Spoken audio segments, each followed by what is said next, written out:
थोड़ा सा आप हजरत डिसिप्लिन इत्तेहाद का सबूत पेश फरमाएं, डिसिप्लिन को बरकरार रखें।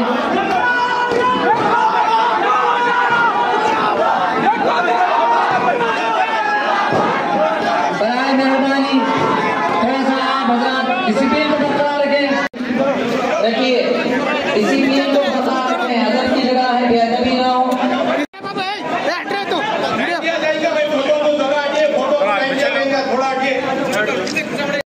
सलाहुद्दीन को हम नूर कामीना कहते हैं। और दूसरा फिर नजर बीजेपी नजर है।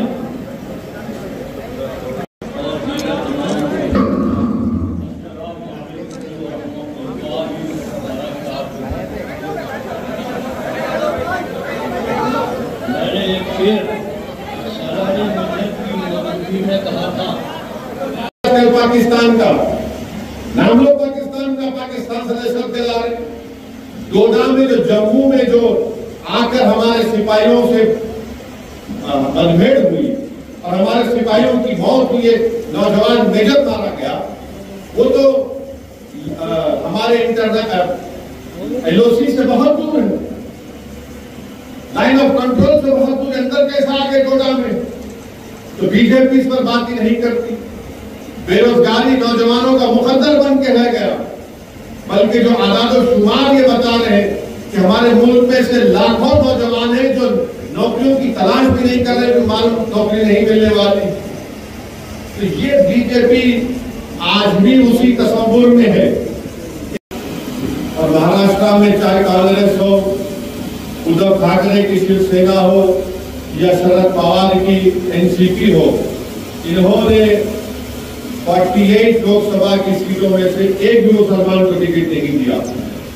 एक इम्तियाज जलील था तो सब मिल गए, चाहे कांग्रेस हो, शरद पवार हो, उद्धव ठाकरे हो, शिंदे हो, फडणवीस हो, सब मिलके बोले कि दूसरे पार्लियामेंट की सीटों में जो होगा देखा जाएगा, मगर यहां से इम्तियाज जलील ना दी। और हमने देखा कि इम्तियाज जलील को मिलकर इन्होंने उनकी कामयाबी को रोक दिया। उसके बाद क्या हुआ? महाराष्ट्र में कोल्हापुर में मस्जिद के ऊपर चढ़कर मस्जिद को नुकसान पहुंचाने की कोशिश की गई और फिर मस्जिद के अंदर नुकसान पहुंचाया गया, बेहुरमती की गई। और सबसे पहले आवाज उठाने वाले कौन? मजलिस इत्तेहाद मुस्लिमीन के, जो मजलिस के कोल्हापुर के जिम्मेदार बांग्लादेश भी घुस के आ गए। अरे मेरे को समझ में नहीं आया कि भाई झारखंड का बॉर्डर बांग्लादेश से नहीं लगता, झारखंड का बॉर्डर ही है बांग्लादेश से, तो कहां से आ गए? क्या उड़ के आ रहे या कोई अजीनाथ है कि आके वहां छोड़ के यहाँ पे आ रहे? उनको अगर आने का है क्या तो बांग्लादेश से आना पड़ेगा, सीमांचल से या फिर बंगाल से या फिर आसाम से।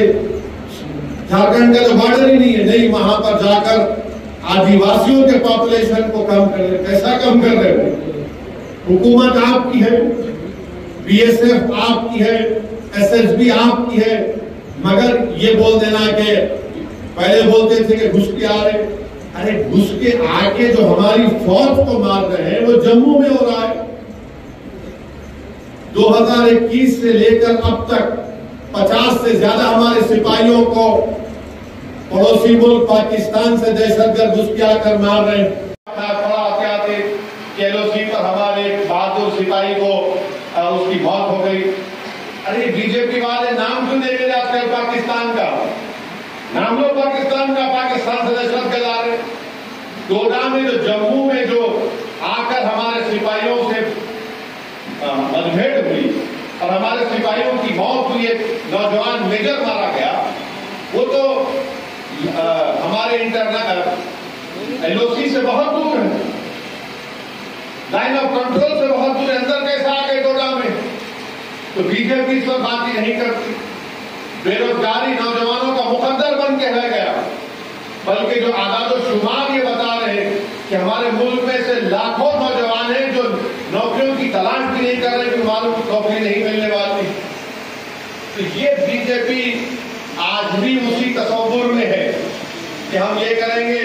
और डर पे तमाशा ये है कि हम जिसके साथ हैं, जिनको वोट देते हैं, बीजेपी को आप हराओ, हम वोट दे रहे, मगर वो जो हम पे मसाइब और मुश्किलात के पहाड़ तोड़े जाते, जबान तक हिलाते, हिलाने के लिए तैयार नहीं।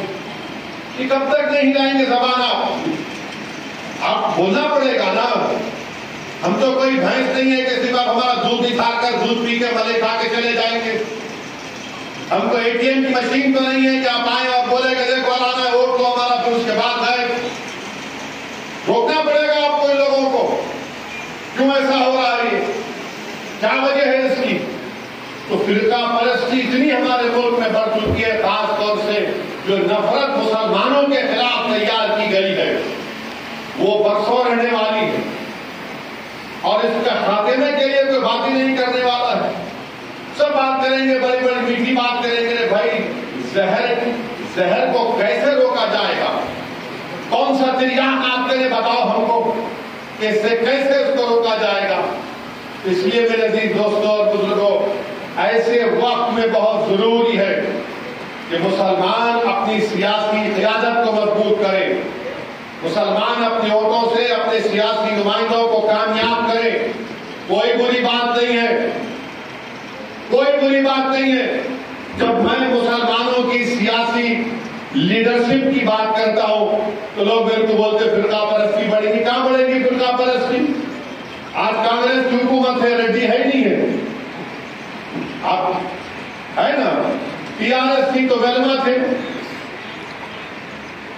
तेलुगु देशम आए तो कम्मा हो गए, जगन थे तो रेड्डी थे। अरे ये सब आपको समझना है इस बात को। मगर अगर हम इस तहाफुज़ ज़हनी का शिकार हो जाएंगे, उनकी बात सुनने में अच्छा लगता, मगर गांव का इलाका मेरे भाई, गांव हो शहर हो सब हो रहा है जगह पर। उसको रोकने का एक तरीका है कि अपने आप को लीडर बनाओ, या नहीं तो किसी को अपना लीडर बनाओ, अपनी जमात को मजबूत करो। सिर्फ अगर आप बोलेंगे कि नहीं ऐसा हो जाएगा, नहीं होता। आपको अपनी जगह पर ये फैसले लेना पड़ेगा। हम भी चाहते हैं फिरका परस्त ताकतों को शिकस्त हो, मगर शिकस्त तो हो रही है, सीट कम हुई है, मगर हमारी सीटें बढ़ी नहीं रही है। बीजेपी के सीट तो कम हुए, हम तो वही 4% पर है। अगर आप देखेंगे इस पार्लियामेंट के इलेक्शन में बीजेपी को 36% वोट मिला, 2019 से सिर्फ 1% वोट कम मिला उनको, 1% सिर्फ। और सबसे ज्यादा वोट कहीं पर बीजेपी के खिलाफ दिया गया पूरे मुल्क में। किसी का नाम निकाल कर देखा जाए तो मुसलमान है, मगर आपके नुमाइंदे कामयाबी नहीं हो रहे हैं पार्लियामेंट में। सिर्फ 4% यानी 24 या 25 जीत कर गए हैं। और ना महाराष्ट्र में कोई मुसलमान एमपी, ना कर्नाटका में कोई मुसलमान है, ना राजस्थान में, ना छत्तीसगढ़ में, ना मध्य प्रदेश में, ना दिल्ली में। ऐसे कई रियासतें हैं जहां पर 14% आबादी का किसी भी पार्टी से कोई ऐसा। इस बार तो कांग्रेस ने भी टिकट कम दिए, इस बार समाजवादी ने टिकट कम दिए, इस बार टीएमसी ने भी टिकट कम दिए। तो ये हालात है, ये सच्चाई और हकीकत मैं आपके सामने बयान करने आया हूँ। बहरहाल मेरी आपसे गुजारिश है कि कोलंगल में आप मजलिस को मजबूत करिए, और हम भी चाहते हैं कि तेलंगाना पुरअमन रहे, और तेलंगाना को पुरअमन रखने के लिए तेलंगाना और तरक्की करे। इसके लिए मैंने पहले भी कहा असेंबली इलेक्शन के बाद कि हम चीफ मिनिस्टर रेवंत रेड्डी की तेलंगाना की अमन के लिए, तेलंगाना की तरक्की के लिए हम उनका साथ देने को तैयार हैं। और हुकूमत की भी जिम्मेदारी है कि वो इन चीजों का नोट लें। हुकूमत की भी जिम्मेदारी है कि पुलिस में खैर हुकूमत जिसको रखना चाह रहे, उनका अख्तियार है, उनका प्रोविडेंट है, मगर आप देख कर रखिए। मिसाल के तौर पर मेदक में, कौन सी मेदक टाउन में, मेदक टाउन में वहां पर एक मंसूबाबंद तरीके से हमला हुआ। हमारे हिंदू भाई का अस्पताल है, जख्मी को लेकर अस्पताल में, तो ये पूरे आरएसएस के संगी लोग अस्पताल में घुसकर चोरों गाड़ी कर दी। वो हिंदू डॉक्टर की गाड़ी को नुकसान पहुंचा दिया। वो टीवी पे आके बोल रहा है कि मेरा, मैं तो सबको देखता हूँ, जो पेशेंट है मेरे को क्या करना है ये मजहब से, मजहबी आपके डिफरेंसेस से। वो हमें सबका इलाज करवाना छोड़ के। फिर वहां से कौसर साहब फौरन पहुंचे वहां पर, मैं बात किया, फिर जख्मियों को हम वहां से असला हॉस्पिटल लाकर रखे, इलाज करवाए लोगों का, फिर उन बाद गिरफ्तारियां भी हुई, फिर उनको मजलिस की तरफ से कौसर मोहिउद्दीन साहब ने वकील का इंतजाम किया, अल्हम्दुलिल्लाह उनकी बेल हुई। ये चीजें हुकूमत को देखना जरूरी है। आप बेहतरीन से बेहतरीन पुलिस ऑफिसर्स को रखिए, किसी की तरफदारी करने की जरूरत नहीं है, किसी की तरफदारी मत करिए, कोशिश ये होनी चाहिए कि अमन रहे। तेलंगाना को और तरक्की करना है तो अमन बहुत जरूरी है, और अमन उसी वक्त होगा जब ये ताकतें जो नफरत पैदा करना चाहती हैं, जो अमन को कमजोर करना चाहती हैं, इनको आप और हम जानते हैं, इनसे हमको और हुकूमत को चाहिए कि इन पर नजर रखें। और मेरी आपसे गुजारिश है कि अपने हौसलों को बुलंद रखें, डरने और घबराने की कोई जरूरत नहीं है। अल्हम्दुलिल्लाह आप लोगों की दुआओं का नतीजा था कि मजलिस के अराकीन असेंबली को भी अल्लाह ने कामयाब किया। आप लोगों की दुआओं का नतीजा था कि हैदराबाद की पार्लियामेंट की सीट से मजलिस इत्तेहादुल मुस्लिमीन को अल्लाह सुब्हानहू व तआला ने नबी करीम सल्लल्लाहु अलैहि वसल्लम के सदक़े तुफ़ैल में एक तारीख साज कामयाबी से हमकिनात किया। मैं शुरू से कह रहा था कि हैदराबाद में चाहे कोई भी आ जाओ, अमित शाह है, बीजेपी, आरएसएस, पूरे हिंदुस्तान से आकर बैठ गए, कुछ नहीं हुआ अल्हम्दुलिल्लाह, क्योंकि मजलिस वहां पर काम करती है। मजलिस दारुस्सलाम में बैठकर जब काम करती है तो ये नहीं देखती है कि दारुस्सलाम को आने वाला कौन से मजहब का है, उसके सर पे टोपी है या फिर उसके पेशानी पर तिलक है, या कोई बुर्का पहनकर आ रहा है या बुर्का पहनकर नहीं आ रही है। जो दारुस्सलाम को आता मजलिस उनका काम करती है। और मैं आपको बता रहा हूं कि चाहे असेंबली का इलेक्शन हो या पार्लियामेंट का इलेक्शन हो, खासतौर से हमारे दलित भाई और बहन, हमारे जो आदिवासी लोग हैं, हैदराबाद पार्लियामेंट हल्के में है थोड़े बहुत, और जो हमारे हिंदू भाई वो देख चुके मजलिस के काम को, वो जानते हैं मजलिस का काम है कि वो सबका काम करते हैं। तो मैं उम्मीद करता हूं कि कोलंगल में भी हमारी जमात के लोग पूरे कोलंगल की आवाम के लिए नुमाइंदगी करेंगे, उनका काम करेंगे, और इंशाअल्लाह ताला हम मजलिस इत्तेहादुल मुस्लिमीन को यहाँ पर और मजबूत करते रहेंगे। मेरी आप तमाम का बेहद शुक्रिया अदा करता हूँ कि आप यहाँ पर आए। मुझे हैदराबाद में एक मीटिंग है और इसलिए मैं आपसे इजाजत चाहता हूँ।